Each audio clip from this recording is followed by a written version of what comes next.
본전을 뽑았어요. 근데 지금은 천하 없이 인류겹을 들어가도 40대 중반이면 언제 잘릴지 모른다니까요.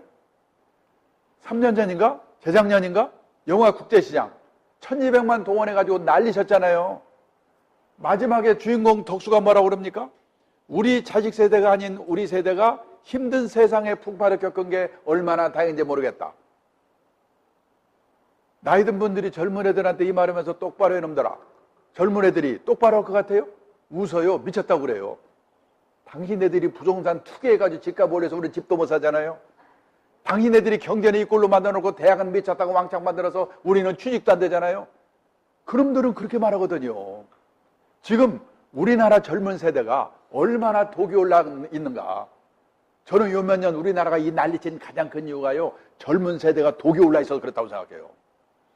제가 재작년에 일본의 가족 사회학자가 쓴 야마다 마사히로라는 사람이 쓴 책을 한 권 읽었는데, 우리나라와 일본의 젊은 애들의 공통점을 쓴 겁니다.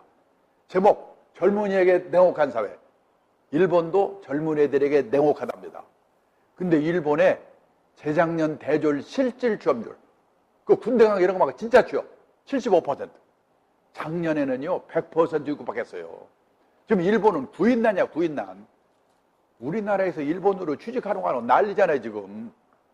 근데 우리나라는 재작년에 50%, 작년에는요 더 나빠졌어요. 아니, 둘 중에 하나가 지금 취직이 안 되는데 밥 좀 먹고 옷 좀 잘 입는 게 뭐가 중요합니까? 그 젊은 사람들 입장에서는 미치는 거죠. 그러면요 어렵게라도 취직만 하면 만수무강인가? 아니라니까요. 여기 경희대학교 신동균 교수가 발표한 건데, 남자가 주 직장에서 45세까지 근무할 확률 60세도 아닙니다. 50년 이전 출생자는 7, 80%, 58년 개띠는 40%, 60년생은 20%. 이제요 3년 다니다 관두고 취직해서 또 관두고 취직해서 또 관두고 평생에 6번 정도를 반복해야 겨우 60까지 다는 세상이에요. 여기 선생님들은 이해가 안 될 거예요.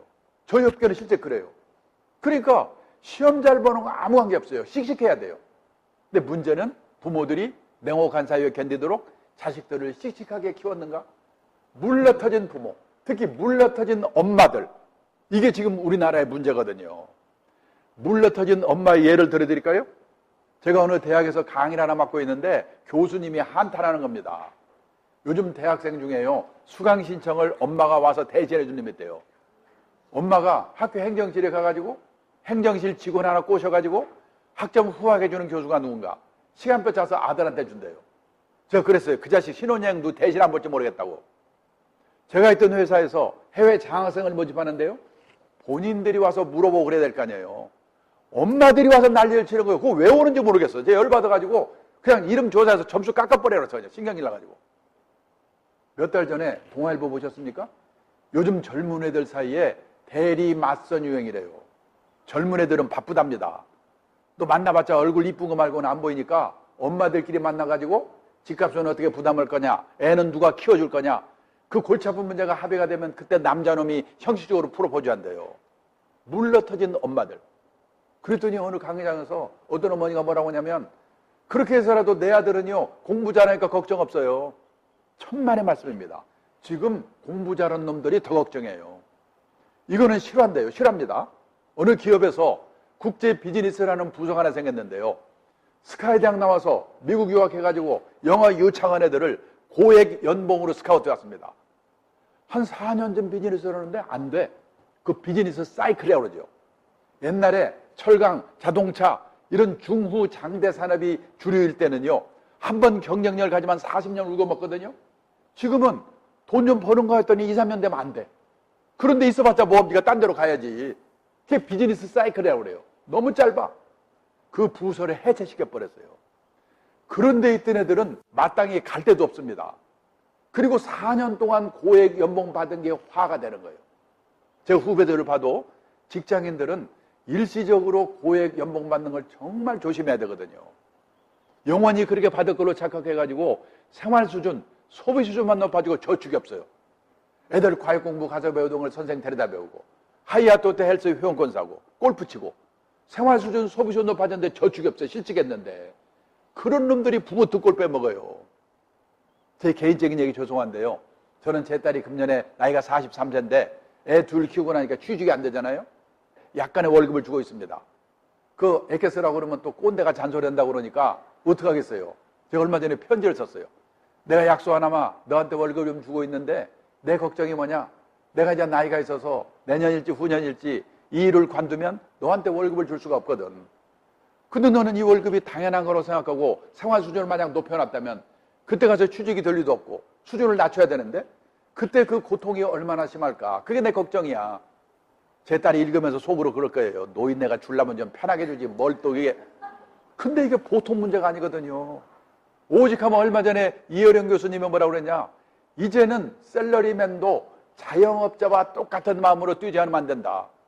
저는 지금 그래서요. 재테크가 문제가 아니고 부부가 자녀 교육 문제, 결혼 문제에 대해서 어디 가서 제대로 된 교육을 받아가지고 공통된 인식, 소신을 가지고 교육과 결혼 문제를 바꿔야 애도 살고 나도 산다.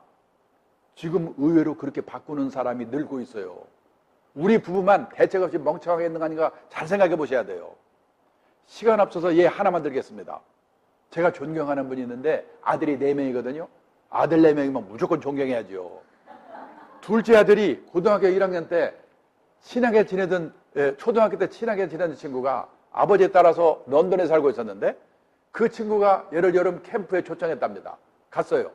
한 달 캠프하고 올라오고 그랬더니요. 영국 교장이 잘 받는지 전화가 왔더래요. 얘를 1년 동안 교환학생으로 놔둬라. 장학금 줄 테니까. 놓아뒀어요. 1년이다 또 전화가 왔어요. 얘를 3학년까지 그냥 그대로 놔두면 옥스퍼드 대학 거의 틀림없다. 장학금 줄 테니까 놓아둬라. 저를 포함해서 우리나라 부모들이 그 말 들으면요. 절 수백 번 하고 보냈겠지요. 근데 이분은 정중하게 사양을 하고 데려왔다는 거예요. 대단히 감사한데요. 저는 제 아들이 미성년자, 고등학교를 졸업할 때까지는 부모 형제와 부대끼면서 살아야 가족 간의 정이 생기고 봉사정신, 희생정신을 배울 수 있습니다. 데려왔어요. 거기 나왔으면 옥스퍼드인데 여기 와보니까 시험 잘 보는 기계들이 얼마나 남았습니까? 포항에 한동대를 갔대요. 근데 1학년 1학기 때 만주연변과학기술대학의 김진경 총장, 유명한 분 있죠? 그분이 왔다 걔를 보더니 너 우리 학교로 전학 올래? 전학 갔어요. 다들 학력을 상승시켜 가는데 얘는 만주로 강등시켜 갔습니다. 3년 반 동안에 1년 동안을요. 신장성 우르무치 대학에 교환학생으로 갔다 왔답니다. 그래서 중국에 있는 조선족을 사귀어, 러시아에서 유학 온 고려인을 사귀어, 북한 유학생 사귀어, 신장성 위이글족 소수민족 사귀어, 물론 한족도 사귀어. 지금 뭡니까? 중국어 능통해 고등학교 때 영어 잘했어. 이 아시아 시대에 걔 앞으로 무슨 일 할지 모른대요. 근데 저는 그 말 듣고 옥스퍼드 보내고 싶거든요. 그러면 그분은 왜 그런 선택을 했는가? 그분이 신문에서 인터뷰 기사를 읽어봤는데 직선의 시대에서 공부만 잘해서 1등 가면 되는 시대가 아니고 360도 원의 시대로 세상이 바뀌고 있다는 거예요.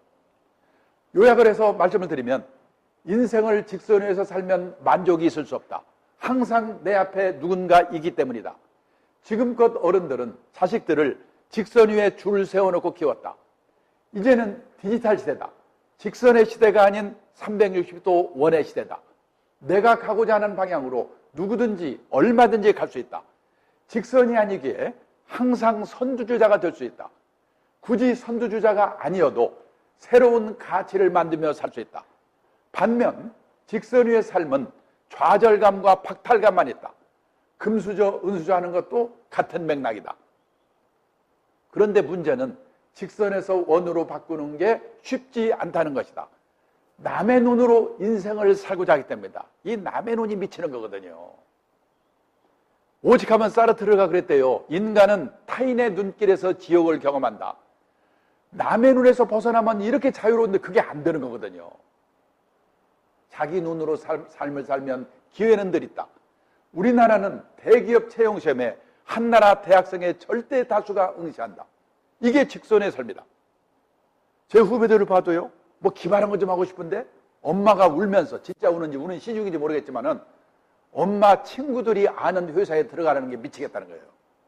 엄마들은 아들 장래보다도 내 친구가 나한테 네 아들 어디 다니냐고 물어보면 아는 회사 다닌다고 말해야 되거든 이게. 이게 미치는 거예요 이게. 근데요. 직선에서 원으로 바뀌고 있는 게 눈에 보입니다. 어느 회사에서요. 사내 변호사 한 명을 뽑는데 변호사가 50명 모였어요. 50명. 넘쳐 변호사가. 4명을 최종 면접 올렸는데 서울대, 연대, 고대, 지방대. 결국 지방대 출신을 뽑았어요. 왜? 변호사도 이제 씩씩하고 적극적이게 되거든요. 그 회사가 그 전에요. 서울에 대원 외고 나와서 서울법대 나와가지고 변호사 자격가진 애를 3명 뽑았는데 다 실패했어요. 도련님밖에 없어. 시험 잘 보는 거 빼고 할 수 있는 게 없어요. 한 놈은 집안으로 나가고 2놈은 내보냈어요. 그 실패를 했기 때문에 면접 기준이 바뀐 거예요. 그래서 지방대 출신을 뽑았어요. 그러면요, 대원 외고 나와서 서울법대 나와가지고 변호사 자격을 가졌으면 이 직선에 제일 앞에 있는 줄 알 거예요. 다른 데 가도 면접 기준이 바뀌거든요. 한 2년 취직 못하면 그놈은 룸펜으로 전락해버려요. 근데 제 집안의 동생 하나는요, 공부를 싫어한 데다가 집안이 어려워서 대학을 못 갔습니다. 건설 공사 현장에서 30년 일을 했는데 물 새는 거 막는 거 방수의 전문가가 됐어요. 어느 날 삼성그룹의 이건희 회장님 화장실에 물이 샜다나? 이분이 화딱지가 나가지고, 야, 박사만 보지 말고 동의식으로 마이스터를 뽑아라. 55세에 삼성건설 마스터로 들어갔어요. 지금 65세거든요. 대학 나온 지 친구들 10몇 년 전부터 다 나오고 있는데 이 친구는 70까지 문 안 올 것 같아요. 연봉도 1억이 가까워요. 걔는요, 여기 있는 줄 알았는데 이쯤 와 있는지 모르겠어요. 지금 세상이 이렇게 바뀌고 있는 게 눈에 보여요. 그래서 뭐냐? 중요한 거는 우리도, 우리 새끼들도 제대로 된 직업관을 갖는 거. 경상남도 거창고등학교 유명하잖아요. 강당에 있는 직업선택 10개명. 1번, 월급만 해준 데 가지 마라. 이제 월급은요, 회사가 주고 나라가 주는 게 아니고 내가 남다른 주특기가 있어가지고 적은 금액이라도 회사를 옮겨서라도 오래오래 다녀야 돼요. 이 100세 시대에는. 남들이 몰려가는 데는 절대 가지 마라. 요즘요, 100대 200대는 데는 가는 게 아니에요. 그게 주식으로 많으면 천정 근처에 와 있다는 증거예요. 언제 폭락할지 모릅니다. 매년 가을에 재벌그룹 입사 경쟁률 200대 1, 300대 1 그난리 치죠? 그 재벌그룹에서 요즘 40대 중반에 1000명 잘라, 2000명 잘라. 그 잘난 놈들을 덧없는 거예요. 제일 마지막에 부모와 마누라와 약혼자가 결사 반대한 데는 무조건 가라. 거기 가면 틀림없다. 근데 45년 제 직장생활을 보니까 이 말이 맞아요. 근데 이게 어떻게 가능하겠습니까? 부모 자식이 소신이 있어야지. 그 다음에요, 부모의 도리는 자녀의 운명을 결정하는 섭리를 대신 하나 들지 않고 애정과 정의와 질성과 유머라는 평범한 원리에 따라 자녀를 교육하는 것이며, 대체로 교육받지 못한 부모들이 이러한 부모의 도리를 더 잘 지키고 있다. 이거 생각해 봐야 돼요. 거창고등학교의 전 교장 선생님 전성은 선생님이 뭐라고 하냐면, 거창에 전국에서 우수한 애들이 많이 모이는데요, 학부형 중에 제일 바람직한 학부형이 뭐냐? 경상도 산청에서 돼지 키워서 보낸 학부형. 그분은 지 아들이 대한민국에서 이거야, 최고야. 네 맘대로 하라고 한대요. 골치 아픈 게 누구냐? 서울에서 온 박사 아들, 교수 아들, 목사 아들. 골치 아프대요. 배운 부모들이 더 문제, 이게. 그 다음에요, 우리가 중산층이 되려고 그래 쓰는데, 중산층이라는 게 뭐냐? 우리나라의 중산층 기준은 눈에 보이는 것밖에 없어요. 아파트 30평 이상, 아파트의 평수가 신분의 상징입니다. 근데 지금 미국, 일본 선진국에서는요, 작은 집 갖기 운동, 스몰 하우스 운동이 벌어지고 있어요. 자동차 2000cc 이상, 신분의 상징이죠. 선진국에서는 갑자기 큰 차 타면 둘 중에 하나, 깡패 아니면 졸부래요. 미국의 중산층 기준 보세요. 그 인간이 내면으로 성숙된 인간인가, 그게 기준이에요. 자신의 주장에 떳떳할 것, 페어 플레이를 할 것, 사회적 약자를 도울 것, 부정과 불법에 저항하는 용기가 있을 것, 그리고 정기적으로 비평자나 전도 받아볼 것. 10억에서 뭐합니까? 이거 안 되면 중산층이 아닌데. 그 다음에요, 우리가 애들에게 영어 수학 말고 가르친 게 있습니까? 돈 관리를 가르쳤는가? 경제적 자립을 가르쳤는가? 근데 막말로 영어 수학은 못해도 밥 먹고 살거든요. 근데 돈 관리, 경제적 자립 이거 모르면 평생 고생하거든요. 제가 몇 년 전에 책을 쓰면서 조사해 봤는데요,